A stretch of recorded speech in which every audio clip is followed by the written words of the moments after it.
How's it going, guys? My name is Aleksandar Petkovich. I'm the General Sales Manager here at Sutton Ford. My real passion for pre-owned vehicles, dating back 30, 40, 50 years all the way to the newest ones that are here on the lot, has gained me the nickname of Used Car Guru. I do love pre-owned vehicles and everything about them, from super expensive cars to ones that people wouldn't even pay $1,000 for. There's an appreciation that I have. Maybe it has a little bit to do with the fact that I kind of grew up around a shop. My dad had a few service shops, and I just found a love for cars, and ever since I was a little kid, I really liked them. It grew into a passion, and now I do it for a living, and I actually do it as a hobby as well. Today we're going to be talking about the difference between retail and wholesale, and how those values and prices differentiate between the two.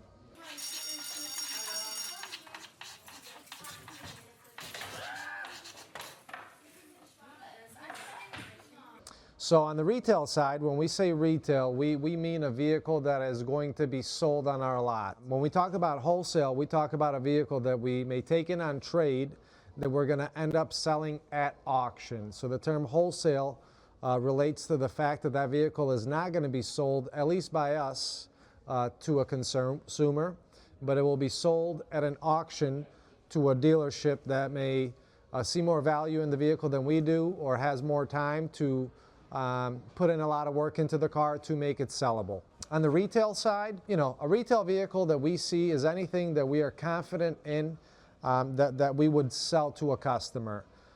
We would never risk a car being good or bad in order to just earn someone's business or to get a sale. And sometimes there's vehicles that are just too old or have too many issues for us to be confident that you're going to buy something from us that's not going to have an issue. Now, don't get me wrong. There's vehicles that are 2 years old that can, for which issues can arise. We can't tell what kind of problem a vehicle may have, but we can certainly determine that before we make that decision to sell it to a customer. When it comes to values, of course, a vehicle is going to have more value if it doesn't have any issues, problems, body damage, and things of that nature. A vehicle that we can take here on trade and sell to the next customer. A vehicle that's got a lot of body damage, the transmission isn't good, the motor isn't good, those fixes are $5,000, $6,000, $7,000, $8,000. In most cases, a dealership is not going to put in $7,000, $8,000 to put a new transmission or motor on a vehicle that's got 130,000 miles. So those vehicles are the ones that we appraise based on it going to auction. And of course, we're going to get a lot less money for that vehicle because the fixes are so expensive. Sometimes there are vehicles that are perfect and they go to auction. They just may sit on our lot for more days than we like, whether they've been here for 45 days, 50 days, 55. For some reason, our market is not liking that car, or has just been sitting too long, or there are too many of those vehicles around us, just like ours.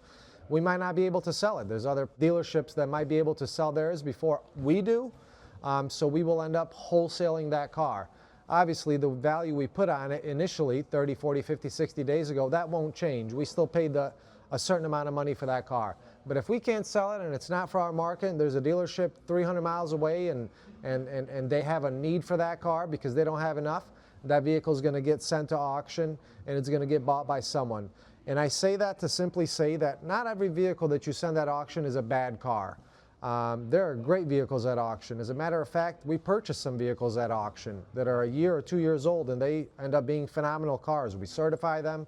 We back them by Ford's warranty. It's just that sometimes every dealership, it's just bad timing, or it took too long to get it through photos and detail and service and things of that nature. So I did want to clarify that. I don't want to put a bad name on auctions, as all dealers use auctions to obtain vehicles. If there's any questions, feel free to ask. I love used cars. I love cars in general, but I'm a big used car guy. I'm a 90s baby, so I love early 90s, early 2000s, early 90s to late 90s and early 2000s vehicles, from single cab, short bed trucks to the American Muscle, and everything in between, all makes and models. When I truly say that I see value in a $1,000 vehicle that someone else might be like, man, I would never drive that, or I can't believe you would even buy that.